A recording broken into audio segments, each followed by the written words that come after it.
کہ جن کے گھر میں کوئی دوائی نہیں ہے، ان کا گھر دوائیوں سے پاک ہے؟ آپ میں سے کتنے لوگ ایسے ہیں کہ جن کے گھر میں کوئی دوائی نہیں ہے، گھر دوائیوں سے پاک ہے؟ 2 گھر ایسے ہیں۔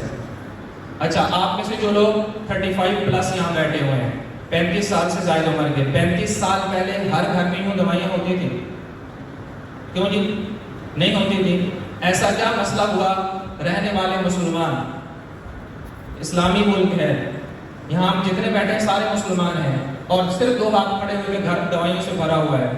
30 سال 35 سال 40 سال پہلے ہمارے یہاں دوائیاں یوں نہیں ہوتی تھیں، اور اب ہر گھر میں چھوٹا سا ایک میڈیکل اسٹور بنا ہوتا ہے۔ وجہ کیا بنی کہ ہمارے ان بیماریوں کے اسباب کی طرف ہم نے کبھی نہیں دیکھا۔ پہلی اور بنیادی چیز، ہم نے اپنی جسمانی صحت کا بہت زیادہ خیال رکھنا ہے۔ اس وقت ہماری صورتحال جو بنی ہوئی ہے نا جسمانی صحت کے اعتبار سے، آپ نے جواب دے کے بتا دیا کہ ہر گھر میں دوائیاں موجود ہیں، اس کا مطلب ہم جسمانی طور پہ فٹ نہیں ہیں، جبکہ اللہ کے نبی صلی اللہ علیہ وسلم کی جسمانی صحت کے اعتبار سے صورتحال کیا تھی؟ سب سے پہلا غزوہ نبی اکرم صلی اللہ علیہ وسلم کی جب عمر 54 سال کی تب ہوا ہے، اور اس 54 سال کی عمر میں جب یہ غزوہ ہوا، مدینہ منورہ سے میدان بدر 170 کلومیٹر کا فاصلہ ہے، رمضان کا مہینہ ہے، چند سواریاں ہیں، 313 لوگ ہیں، پیدل چل کے گئے ہیں۔ اور آج کی ڈیٹ میں آپ میں سے جو حرمین کے سفر پہ گیا اور میدان بدر دیکھا ہے، وہاں درخت بھی موجود ہیں، آبادی بھی ہے، اس وقت صرف پہاڑ تھے اور ریگستان تھا۔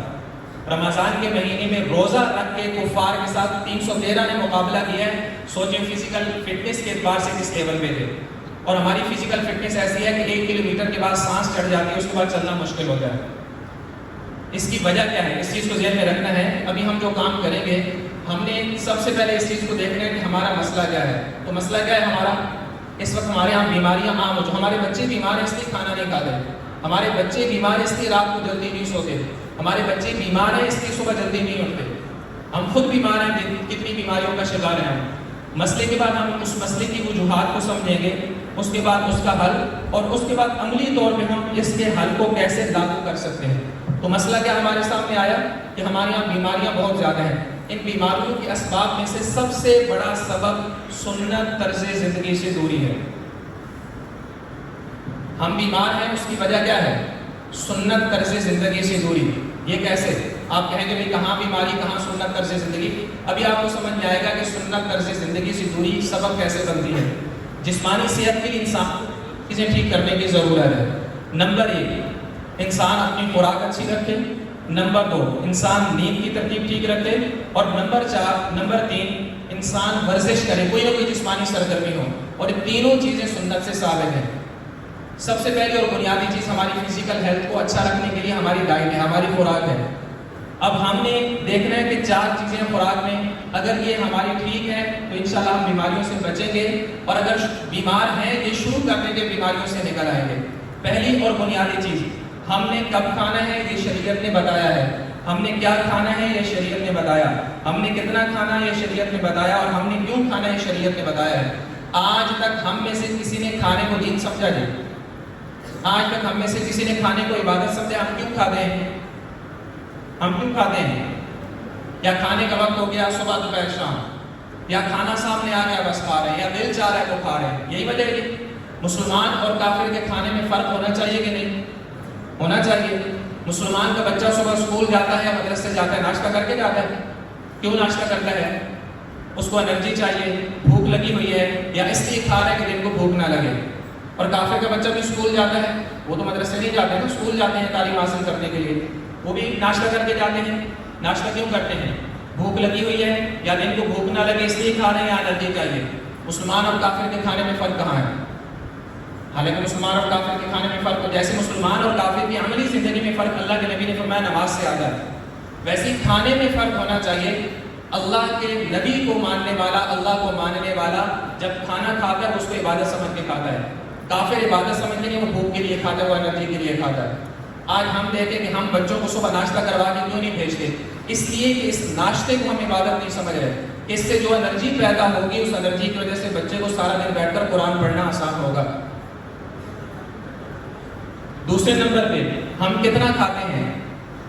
ہم کتنا کھاتے ہیں جی؟ فل، پہلے پیٹ کو بھرتے ہیں۔ اچھا، ہمیں کھانے کا ہمیں پتہ چلتا ہے دعوتوں میں، خاص طور پہ شادی حالوں میں۔ پیٹ بھرا، میدا بھرا، میدے کی نالی بھری، آنکھیں نہیں بھرتی، مجبوراً چھوڑنا پڑتا ہے. حالانکہ اللہ کے نبی صلی اللہ علیہ وسلم نے اور شریعت نے بتایا، آپ علیہ السلام نے فرمایا میدے کے 3 حصے کر لو، ایک کھانے کے لیے، ایک پینے کے لیے، ایک سانس کے لیے. سنت پر سے زندگی سے دوری ہے کہ نہیں ہے؟ زیادہ کھانا اور غلط کھانا ہماری بیماریوں کا ایک سبب ہے. پھر ہم نے کھانا کیا ہے؟ دیکھیں بچوں نے قرآن آپ کے سامنے پڑھا اور اس کا ترجمہ کیا. کتنے ساتھی یہاں ایسے بیٹھے ہیں روزانہ قرآن اٹھا کر پڑھتے اور سمجھتے ہیں؟ اللہ نے قرآن صرف ثواب کے لیے اور اجر کے لیے نہیں اتارا تھا، سمجھنے کے لیے اور عمل کے لیے اتارا تھا. آج ہم نے صرف سورہ یاسین کو فضیلت کے لیے رکھا ہوا ہے، سورہ ملک کو فضیلت کے لیے کہ قبر کے عذاب سے حفاظت ہوگی. بھئی قرآن عمل کے لیے آیا تھا، عمل تب ہوگا جب سمجھ ہوگی. اب قرآن کا مطالعہ کریں تو ہمیں پتہ چلے گا کہ ہم نے کیا کھانا ہے. ساتھ ساتھ کہہ رہے تھے نا فروٹ دے کے بھیجیں، شاید اس وقت اتنی اہمیت نہیں تھی. ابھی میں عرض کرتا ہوں کہ ساتھ ساتھ میں فروٹ کا کہا کیوں ہے. آپ علیہ السلام کی زندگی کو دیکھیں یا قرآن کا مطالعہ کریں. پہلی اور بنیادی چیز اگر ہم قرآن کو لے لیں، اعوذ باللہ من الشیطان الرجیم، اللہ نے صحت کا اصول دیا، یا ایھا الناس کلوا مما فی الارض حلالا طیبا ولا تتبعوا خطوات الشیطان. حیران کن بات یہ ہے کہ اللہ نے صحت کا اصول دیتے ہوئے یا ایھا الذین آمنوا نہیں کہا، یا ایھا الناس کہا ہے، اے لوگوں. یہ صحت کا اصول ہے، یہ اپنا لو تم بیمار نہیں ہوگے. اور اس سے اگلی حیران کن بات ہے، 3 چیزیں اللہ نے بتائی ہیں، 3 میں سے 2 چیزوں کو 100% دنیا کے اندر 5 جگہ ایسی ہیں جہاں کے رہنے والے فالو کرتے ہیں. ان کی ایوریج ایج 80، 85، 90، 95 اور 100+ ہے. اور اس ایج تک وہ لوگ صحت مند رہتے، وہ بیمار نہیں ہوتے. بلیو زون کہا جاتا ہے ان 5 جگہوں کو. آپ میں سے جو پڑھے لکھے دوست ہیں جا کے سرچ کر لیجیے گا، بکس لکھی گئی باقاعدہ اس پہ کہ ان لوگوں کے اندر خوبیاں کیا ہیں. 3 خوبیاں قرآن نے بتائی ہیں، ایک کو چھوڑ کے 200% ان کے اندر موجود ہے. پہلی خوبی جو قرآن نے بتائی، جو اللہ نے حکم دیا، میں نے عرض کیا نا کہ عبادت سمجھنا اور اللہ کا حکم کھانے کو سمجھنا. تو کیا کھانا ہے؟ قرآن نے پہلی چیز بتائی، کلوا مما فی الارض، لوگوں کھاؤ. کھانا کیا ہے؟ مما فی الارض. آسان عام فام انداز میں سمجھیں تو قدرتی چیزیں کھائیں. ہمارے یہاں گھروں میں ہمارا بچہ جب جاتا ہے، کل عثمان بھی مجھے بتا رہے تھے کہ آپ کے ساتھ برگر کا آرڈر دیتے ہیں. ہمارے بچے کیا کھاتے ہیں؟ برگر کھا رہے ہیں، پیزا کھا رہے ہیں، شاورما کھا رہے ہیں، کیمیکل سے بھرپور چیزیں کھا رہے ہیں. مما فی الارض سے جیسے ہم ہٹے ہم بیمار ہونا شروع ہو گئے. یعنی قدرتی چیزوں کو، اللہ کے حکم کو چھوڑا، کیمیکل والی چیزوں کی طرف گئے، بیماری ہمارے گھر میں آ گئی. دوسری چیز قرآن نے بتائی مما فی الارض کے بعد، کلوا مما فی الارض حلالا. حلال میں دونوں چیزیں ہونی چاہیے، کمائی کی جگہ بھی حلال ہو، لگانے کی جگہ بھی حلال ہو. تیسری چیز کلوا مما فی الارض حلالا کے بعد ہے طیبا. اے لوگوں وہ چیز کھانی ہے جو تمہارے جسم کو فائدہ پہنچائے. آج ہم دیکھیں یہ جو چیزیں ہمارے گھروں میں چل رہی ہیں، ہم جو صبح پراٹھے کھاتے ہیں، ہم شام کو جو کچھ ہوٹلوں میں جا کے کھا پی رہے ہوتے ہیں.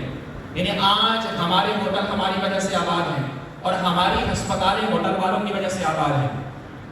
اپنے ایریاز کے اندر جو بڑے لوگ پرانے یہاں پہ رہنے وہ دیکھ لیں کہ جس علاقے میں بیکری بڑی ہے، ہوٹل بڑا ہے، وہاں ساتھ میں ہاسپٹل بڑھ گئے ہیں. یہ اصول ہے کہ ہوٹل انسان کو ڈائریکٹ ہاسپٹل کی طرف لے کے جاتا ہے. ہم ہوٹل میں جا کے کھائیں تب، ہوٹل کا لا کے گھر میں کھائیں تب. وجہ کیا ہے؟ اللہ نے جو تیسرا اصول دیا، کلوا مما فی الارض حلالا کے بعد طیبا. اے لوگوں وہ چیز کھاؤ جو تمہارے جسم کو فائدہ دے. یہ رب نے کہا. رب کے حکم کو چھوڑا آج ہم ہسپتالوں میں ہیں یا اسپتال ہمارے گھر میں پہنچا ہوا ہے.